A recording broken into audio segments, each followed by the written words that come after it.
Have you ever noticed how, after turning 70, many people start to step back from visiting friends and family as often as they used to? It's not always about feeling lonely or bitter.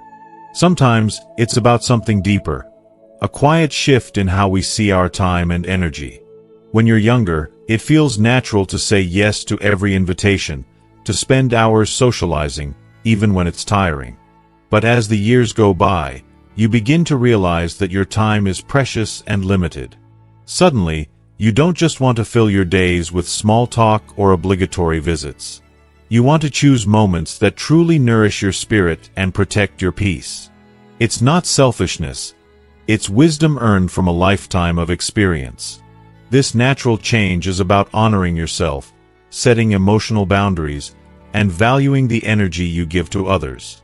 In this video, we'll explore 6 powerful reasons why many older adults find themselves visiting less and choosing solitude more often.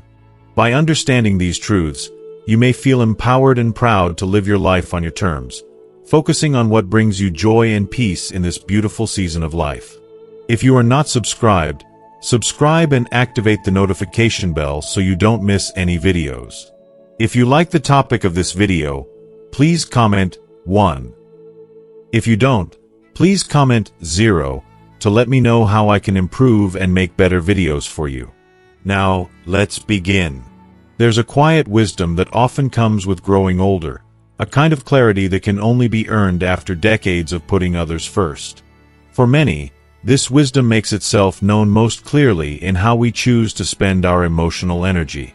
Once, you might have thought nothing of dropping by a neighbor's house for a chat, or packing up the car to visit family every weekend. You may have laughed at the idea of emotional boundaries, believing it was natural and expected to give your heart, your time, and your patience to everyone who asked.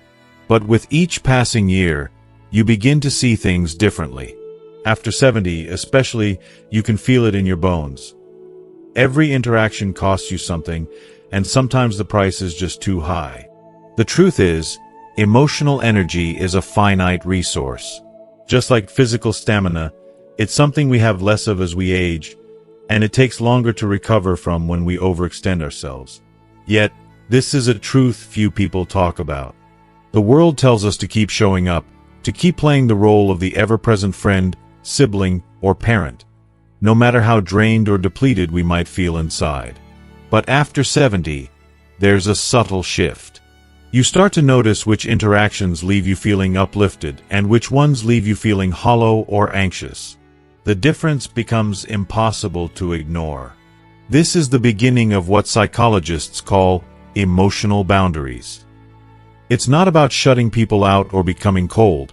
It's about recognizing that, after decades of being available to everyone, you finally have the right to protect your peace. You begin to understand that some conversations, no matter how well-intentioned, leave you feeling worse rather than better. Maybe it's a friend who always brings up the past, a family member who can't resist stirring up drama, or an acquaintance who talks endlessly without ever asking how you're doing. In your younger years, you might have smiled, nodded, and pushed your feelings aside. But now, the emotional energy drain is too obvious to ignore. With age comes a kind of selectivity in social interactions, a new willingness to pause before saying yes to every invitation. You start to weigh the emotional cost and ask yourself honestly, will this visit leave me feeling better, or will it take something out of me that I can't easily get back? Sometimes, that means politely declining a get-together or choosing to spend a quiet afternoon alone rather than forcing yourself to sit through another round of small talk. It can feel strange at first, even guilt-inducing, but over time, you realize that this selectivity is a form of self-respect. It's not about being selfish. It's about survival. Survival through emotional boundaries is something most people never expect to learn in their later years. We're taught from childhood to be agreeable, to keep the peace, to make sacrifices for the sake of family or friendship. But the older you get, the more you understand that keeping the peace on the outside isn't worth sacrificing your peace on the inside. You become more careful about where you invest your emotional energy, treating it with the same caution you'd use with your savings account or your physical health. You wouldn't spend your last dollar on something you don't need. Why spend your last bit of patience or kindness on someone who only takes and never gives back? Take Paul, for example, who's 82 this year. For most of his life, Paul was the glue that held his family together. Every other Sunday, without fail, he'd drive across town to his brother's house. Sometimes, his daughter would call him the family's mediator, the one who smoothed things over when tempers flared or old grievances resurfaced. For decades, Paul saw these visits as his duty. Even when the conversations turned sour, arguments about politics, ancient family wounds reopened, voices rising and falling in anger, he felt it was his responsibility to keep showing up. He would leave those gatherings feeling exhausted, his heart pounding, the joy of Sunday slipping away into anxiety and frustration. He'd need hours to calm down, sometimes even days. It took Paul a long time to realize that what he was feeling wasn't just physical tiredness. It was an emotional energy drain, the kind that comes from carrying other people's burdens on top of your own. One afternoon, after yet another heated argument that left him shaken, Paul sat quietly in his car before driving home. He asked himself a simple question: when was the last time I left here feeling happy? The answer, he realized, was years ago. Slowly, he began to understand that just because someone is family doesn't mean they have the right to cost you your peace of mind. Paul made a quiet decision. He stopped going. He didn't make a big announcement or create a scene. He simply called his brother one Sunday and said he wasn't feeling up to the drive. The next week, he found another reason. Eventually, the invitations stopped coming. At first, his absence was met with confusion, maybe even a bit of resentment. But Paul felt lighter. He spent those Sundays doing things that restored him. Walking in the park, reading a favorite novel, calling his granddaughter for a chat that left him smiling. The tension and anxiety that used to hang over his weekends faded away. Paul realized that stepping back didn't mean he loved his family any less. It meant he finally loved himself enough to protect his well-being. This is the lesson so many older adults learn, often the hard way. Setting emotional boundaries isn't about building walls. It's about building a safer, more nourishing life for yourself. It's about choosing to be around people who truly care, who listen and understand, rather than those who drain your spirit and take your kindness for granted. And it's about letting go of the guilt that so often comes with putting your own needs first. In the end, emotional boundaries are a form of freedom. Freedom to say no, to choose your own company, and to honor your emotional health as fiercely as you honor your physical health. The world may not always understand why you pull back, why your circle grows smaller, or why you choose solitude over certain social rituals. But you do. After 70, your peace is hard-earned, and you realize you owe it to yourself to protect it. That's not selfishness. That's wisdom, pure and simple. As the years move gently along, something subtle but profound happens inside us. Suddenly, time itself feels different. When you were younger, time seemed to stretch out endlessly, like a wide-open highway on a summer's day. You'd promise, "We'll get together next month," and not worry if it turned into 3. A whole afternoon could vanish at a family gathering, with laughter and chatter flowing easily, and there was never a sense of hurry. The world expected you to be everywhere, to show up for neighbors, grandkids, reunions, old friends, and you did. Obligation felt almost like a badge of honor. If you are still watching this video and find these lessons useful, please comment 1 below to let me know that you are still here with me. But after 70, you start to see time through a new, sharper lens. The endless highway becomes a winding path, and you begin to notice the markers along the way. How many autumns you have watched the leaves fall, how many winters you have watched the snow pile up, how many springs you have welcomed with open arms. Time becomes precious and limited, no longer something to be traded freely for the sake of politeness or habit. There's a gentle urgency in each day, a sense that every hour is a treasure to be held close. This isn't a sad thing, nor is it a sign of giving up on life. It's the opposite. It's about waking up to what matters most. You realize, perhaps for the first time, that every moment you give to others is a moment you can't get back, and that realization changes everything. You start choosing meaningful moments over obligation. The old habit of saying yes to every invitation or dragging yourself to events just to keep up appearances falls away. In its place is a quiet, steady conviction. Your time is your own, and you get to decide how to spend it. Now, visits and gatherings are no longer about pleasing others or fulfilling a role. They're about connection, joy, and authenticity. If you decide to spend an afternoon with someone, it's because their presence truly nourishes you, not because you feel pressured. If you say no, it's not out of rudeness, but out of respect for yourself and for the time you have left. This shift in perspective allows you to prioritize personal joy and healing, sometimes for the first time in decades. Maybe you realize there are still books you want to read, songs you want to sing, or simple pleasures you want to savor, like sipping your coffee quietly on the porch or walking barefoot in the grass. Maybe you want to spend time reflecting, or writing down stories for your grandchildren, or simply sitting in silence with your thoughts. The world may not always understand these choices, but deep down, you know they are acts of self-love. Take Lorraine, for example, who just turned 76. Lorraine spent most of her life as the family organizer, the one who made the plans, baked the pies, sent the birthday cards, and drove 3 hours each month to visit her cousin on the other side of the state. 4 years, she made the trip like clockwork. She'd spend the day catching up, watching old TV shows, and reminiscing about days gone by. At first, it was comforting, a link to her childhood, a reminder of who she used to be. But one day, after a particularly long drive home, Lorraine found herself feeling oddly empty. She couldn't quite put her finger on it, but the visit hadn't brought her joy. It had felt, instead, like she was fulfilling a duty, checking a box on a long list of things she was supposed to do. That night, she sat by the window and watched the sun set over her backyard lake. She realized that the hours she'd spent on the road, the hours spent making conversation, had taken something out of her. She missed the feeling of being replenished, of being truly herself. The next month, when the time came to plan her visit, Lorraine hesitated. She looked at her sketch pad. She'd always loved to draw, but never found the time, and felt a longing she hadn't felt in years. Instead of making the drive, she packed a picnic, brought her sketchbook down to the lake, and let the afternoon unfold on her terms.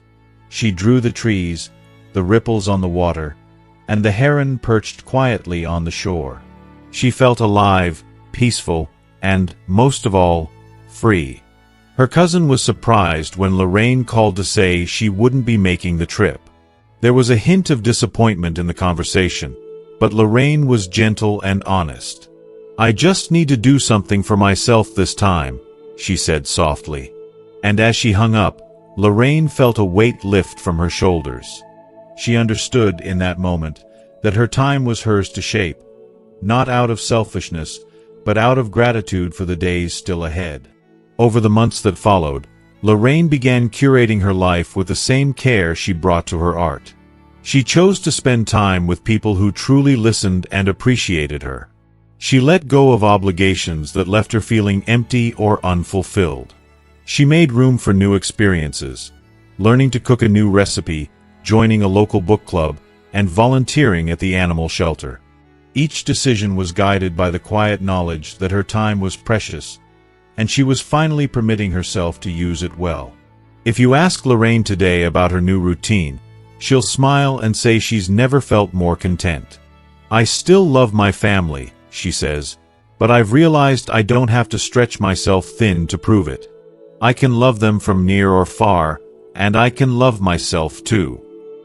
She's found joy in the simple things, in the rhythm of her days, in the peace that comes from knowing she is living by her own rules. This is the heart of time revaluation. It's about recognizing that you have earned the right to shape your days as you see fit, to invest in what makes you feel whole, and to step back from anything that doesn't. It's about letting go of guilt, and instead, embracing gratitude for every sunrise you witness, every conversation that leaves you feeling truly seen, and every quiet moment spent exactly as you wish. So if you find yourself pulling back from obligations and seeking out what truly matters, know that you are not alone. You are part of a wise and growing community of older adults who are choosing, at last, to honor the gift of time. And in doing so, you are writing the next beautiful chapter of your own story, one precious moment at a time. There is a certain tiredness that creeps in as the years roll by, a tiredness that isn't just in the bones, but deep in the heart and mind. It is the quiet, persistent fatigue that follows too many shallow conversations and too many social rituals that no longer hold meaning. This isn't simply about being antisocial, as some might think. It's about recognizing the toll that repetitive, empty interactions take on your spirit. As you age, you become keenly aware of the emotional drain that can come from sitting through another round of small talk or politely nodding through conversations that go nowhere, year after year. This kind of emotional fatigue is often misunderstood, even by those closest to you. Others might say you're becoming withdrawn or losing your spark, but the truth is much simpler and much wiser. You are outgrowing the need to perform socially. In your younger years, there was almost an unspoken expectation to keep up appearances, to be agreeable, to fit in.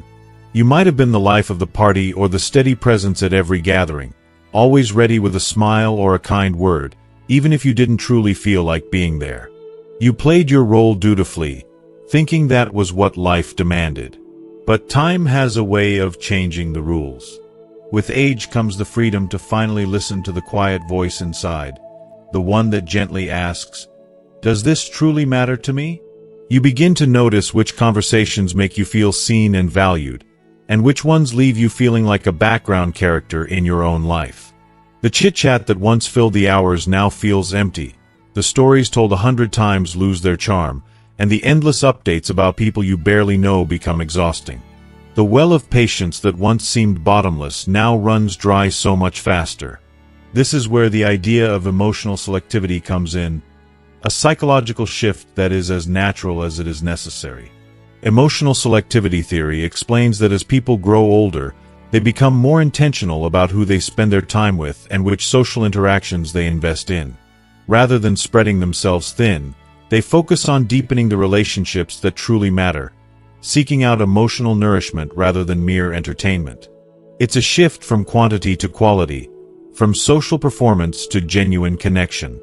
Harold's story is a perfect example of this quiet transformation. At 74, Harold had spent most of his life faithfully attending every family gathering, every birthday party, every weekend cookout. He was the reliable one, the uncle who never missed a reunion, the friend who always brought a smile and a homemade pie. For years, this brought him a certain satisfaction. He felt useful, even essential, to the fabric of his extended family. But as time went on, Harold began to notice a change. The family gatherings grew larger, louder, and somehow lonelier. The conversations seemed to follow the same tired script, boasts about new cars or gadgets, stories about vacations, sometimes even veiled criticisms disguised as jokes. Harold would listen patiently as people talked over each other, rarely pausing to ask how he was or what he had been doing. He started to realize that nobody listened anymore. His words were lost in the noise, his presence taken for granted. After one particularly noisy get-together, Harold sat in his car in the driveway and let the silence wash over him.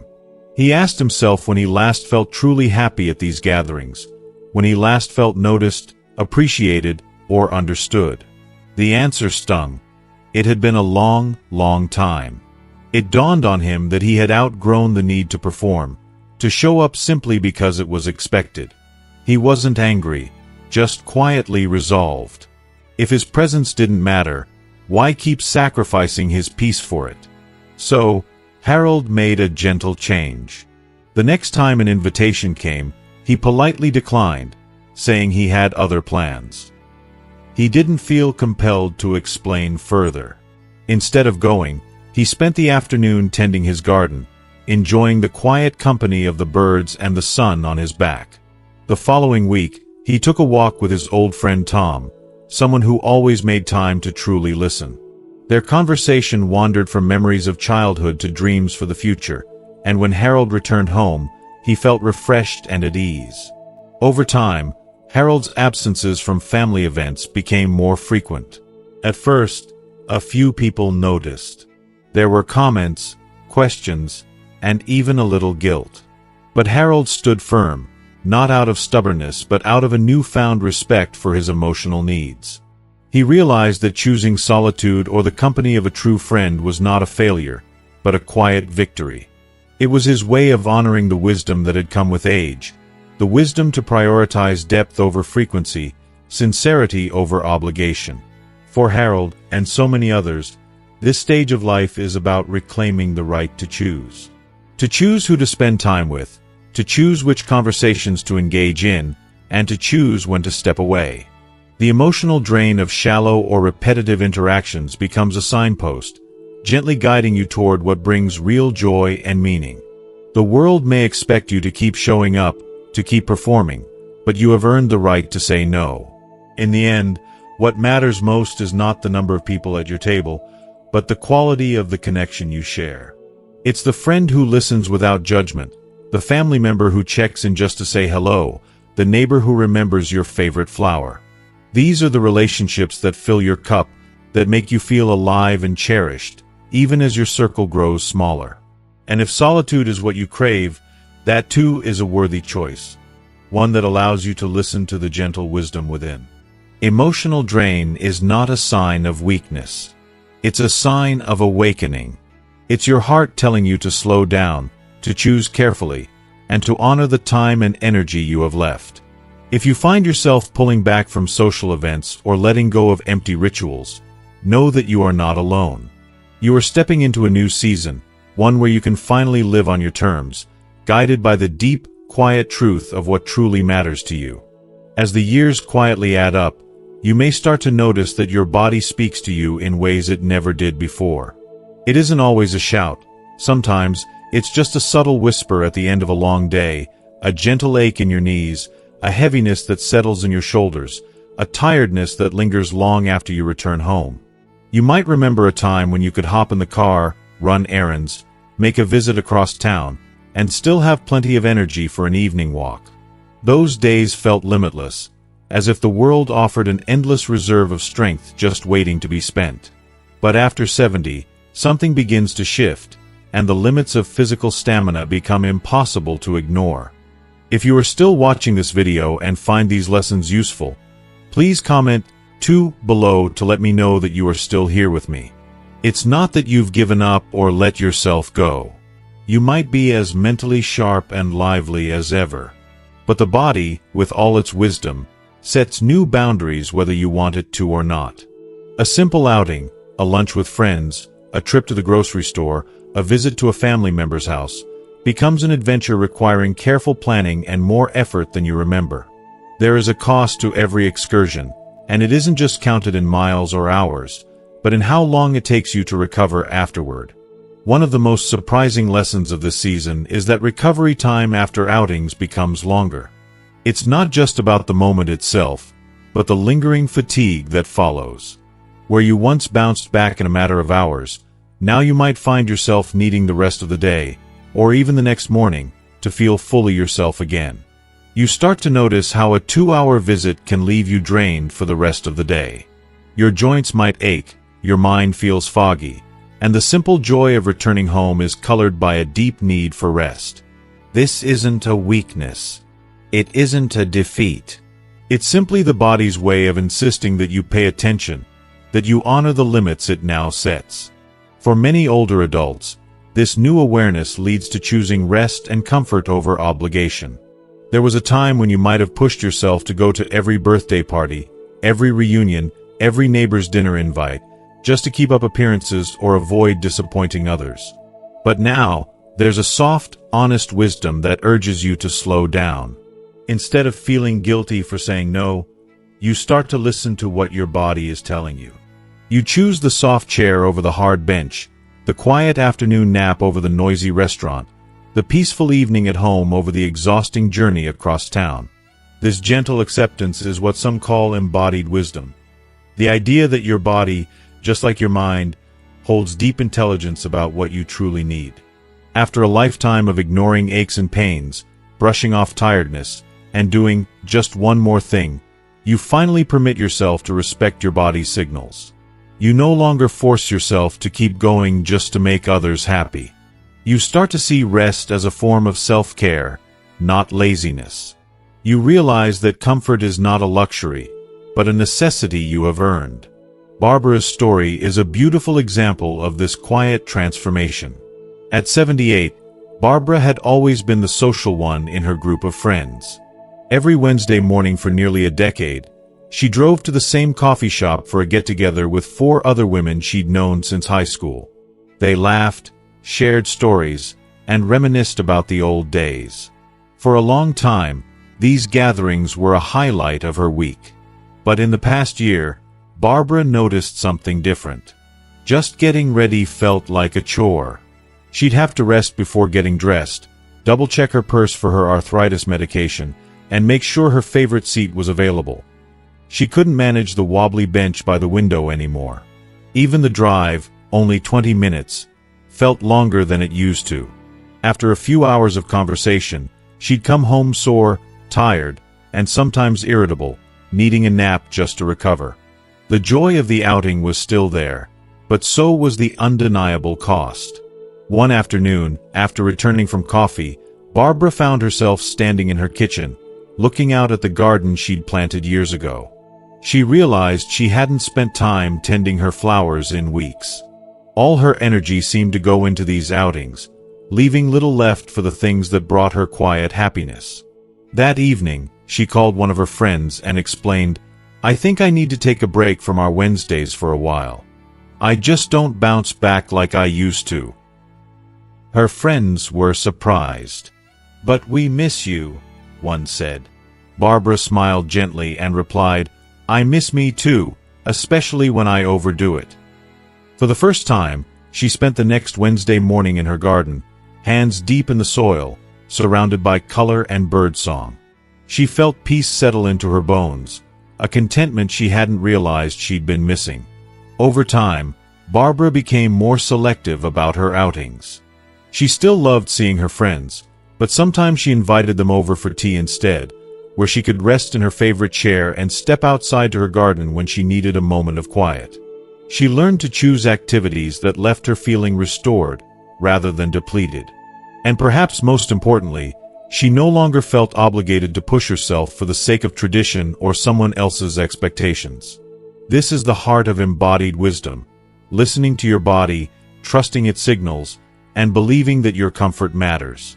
The world may not always understand why you turn down an invitation, leave a little early, or choose rest over activity. But you do. After 70, honoring your physical limits is not only sensible, it's an act of deep self-respect.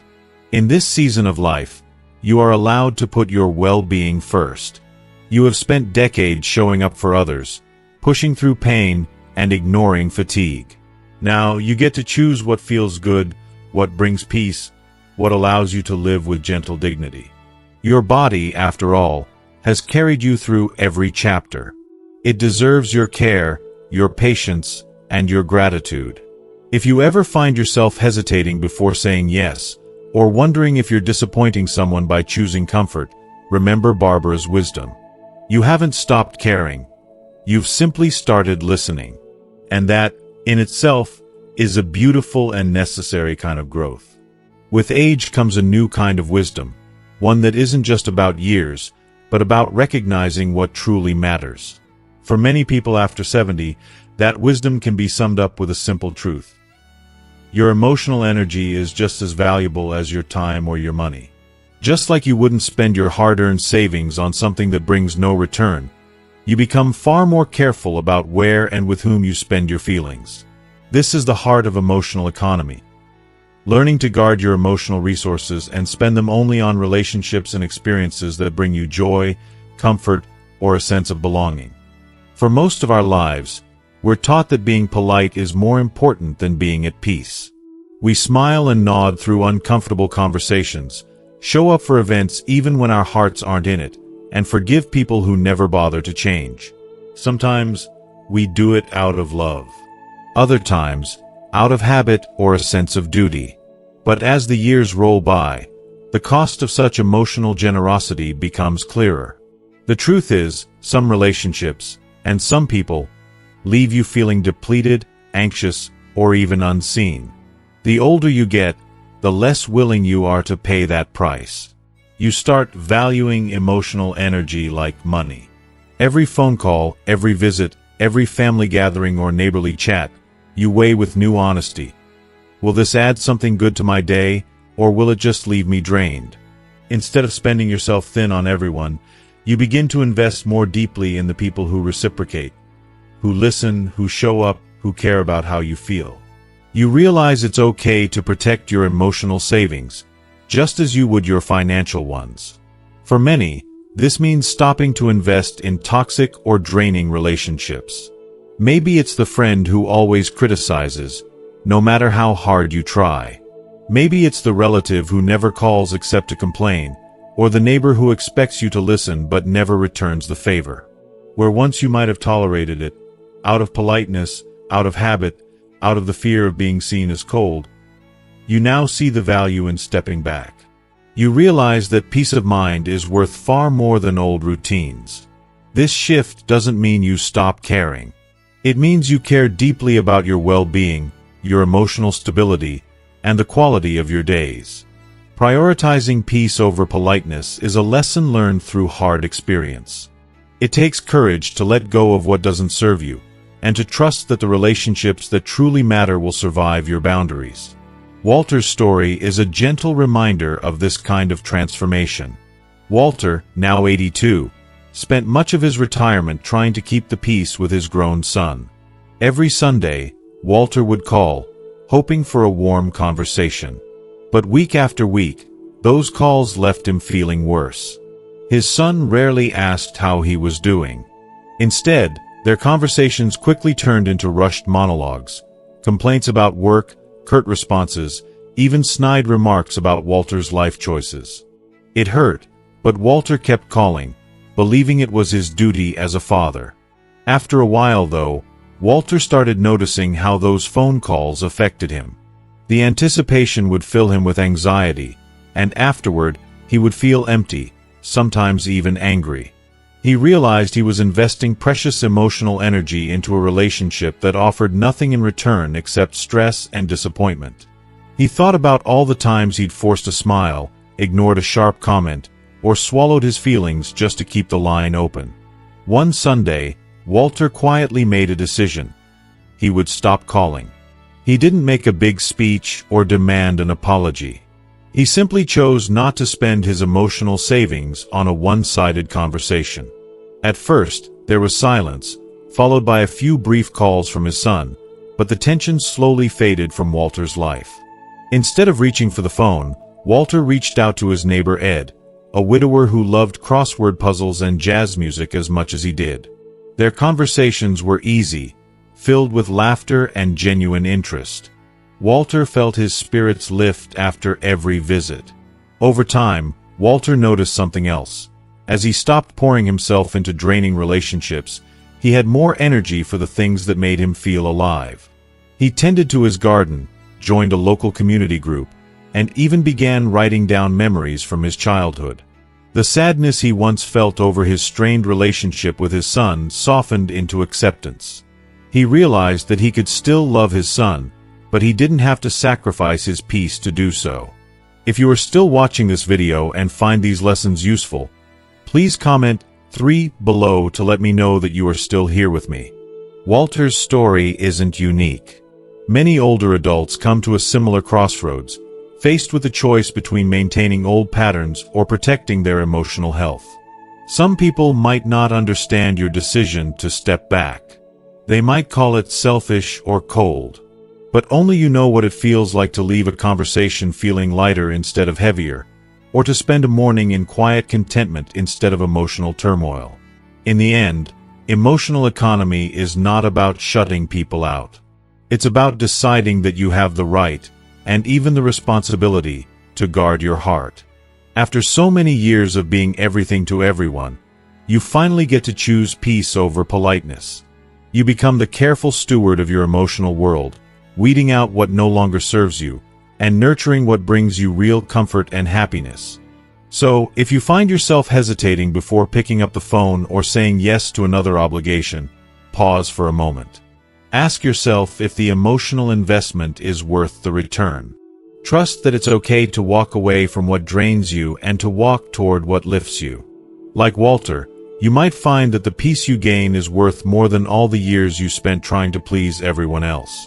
Because in this season of life, your emotional well-being isn't just a priority. It's a hard-earned right, a gift you give to yourself after a lifetime of giving to others. And there is nothing selfish about choosing happiness, quiet, and true connection, one day at a time. There comes a moment in many people's lives, often quiet and unannounced, when the need to ask permission to value yourself simply fades away. It's a profound awakening, one that often arrives after years of putting others first, of shrinking your own needs to make space for everyone else's expectations. For decades, you may have played the role of the agreeable daughter, the accommodating spouse, or the ever-reliable friend, constantly striving to be liked, to avoid disappointment, and to maintain harmony.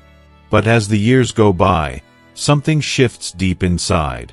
You realize that your dignity matters more than popularity, and that setting boundaries is not about anger or rejection, it's about love for yourself.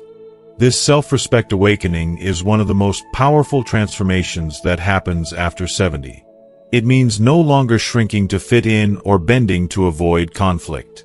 It means saying no when something doesn't feel right, even if it disappoints others. It means refusing to lower your standards just to be accepted or to avoid rocking the boat. And most importantly, it means recognizing that you have earned the right to stand firmly in your truth without apology. Choosing dignity over popularity isn't always easy. Society often rewards those who are seen as agreeable, those who keep the peace at their own expense. But as you age, you come to understand that real peace isn't about everyone liking you. It's about you respecting yourself. You learn that you don't need to be everyone's favorite person to be worthy of love and kindness. Instead, you cultivate relationships where you are valued as you are, without masks or pretenses. Setting boundaries out of self-love becomes a form of quiet rebellion, a way to protect your energy, your time, and your heart from being worn down by unreasonable demands or toxic expectations. It's a declaration that your well-being is non-negotiable, that your feelings matter just as much as anyone else's, and that you are not here to sacrifice yourself for the comfort of others. Marilyn's story beautifully illustrates this awakening. At 76, Marilyn had long been the family's go-to person, the one everyone relied on for babysitting grandchildren, organizing holiday dinners, lending money, and smoothing over disputes. She did it all with a warm smile, often at the expense of her health and happiness. Over time, the weight of these responsibilities began to wear on her. She found herself exhausted, overwhelmed, and quietly resentful, yet she continued saying yes because that's what was expected. 1 year ago, Marilyn reached a tipping point. The annual big family gathering was approaching, and she felt the familiar pressure to host once again. This time, instead of agreeing, she politely declined. When her daughter expressed surprise and concern, "Mom, everyone's counting on you," Marilyn smiled softly and said, "For once, I'm counting on me." It was a small statement, but it carried a lifetime of growth and self-discovery. That weekend, Marilyn took herself on a quiet retreat to a lake she loved. She spent the days reading, walking, and simply being. The peace she felt was transformative. When she returned home, she noticed something else. Her family began to respect her space in a way they hadn't before. Invitations came with more understanding, and she no longer felt obligated to say yes to everything. More importantly, Marilyn felt a renewed sense of dignity, a deep knowing that she deserved to be cared for, just as she had cared for others. This awakening didn't make Marilyn cold or distant. Instead, it made her more genuine and present. She began to cultivate relationships based on mutual respect and love, rather than obligation and sacrifice. She learned to say no kindly but firmly, and to protect her time and energy without guilt. And through it all, She discovered that valuing herself wasn't selfish, it was necessary. In many ways, Marilyn's journey reflects the path of countless older adults who reach a new level of self-respect. It's a journey of reclaiming power that may have been lost or suppressed through years of putting others first. It's about embracing your worth and demanding to be treated accordingly. And it's about walking through the world with a quiet confidence that says, "I know who I am, and I will not settle for less than I deserve." If you find yourself hesitating to set boundaries or worrying about disappointing others, remember Marilyn's courage. You don't need permission to honor yourself. Your dignity is yours to protect. And every time you choose self-love over obligation, you take a step toward a more peaceful, authentic, and joyful life. In this season of life, you have the right to stand tall, to speak your truth, and to create a life that honors your values and needs. Self-respect awakening is not just a moment. It's a lifelong gift, a beacon that guides you toward greater freedom and fulfillment. And it's one that you have earned, day by day, year by year. As we reach the close of this journey together, I want to remind you that stepping back from social visits, setting boundaries, and choosing solitude over obligation is not a sign of weakness or giving up. It's a powerful act of self-care and wisdom that only comes with experience and self-awareness. You have lived a rich life full of connections, challenges, and growth. Now it's your time to honor yourself, to protect your peace, nurture your joy, and live authentically on your terms. Aging is not about shrinking away or fading into the background. It's about discovering the freedom to say no without guilt, to prioritize your emotional and physical well-being, and to invest your time and energy where it truly matters. Whether that means fewer visits, deeper conversations with those who lift you, or quiet mornings spent doing what brings you peace, know that you are making the right choices for your life. I invite you to reflect on what you've learned today. What insight resonated with you the most? How will you bring this wisdom into your daily life? Sharing your thoughts not only helps you process your journey but also inspires others walking a similar path. If this video spoke to you, please leave a comment below sharing one thing you learned and how you plan to use it. Your voice matters, and your story could be the encouragement someone else needs. Don't forget to like this video, share it with friends or family who might benefit, and subscribe to our channel for more heartfelt content designed to inform, inspire, and uplift you through every season of life. Thank you for spending this time with me. I look forward to walking alongside you in our next video.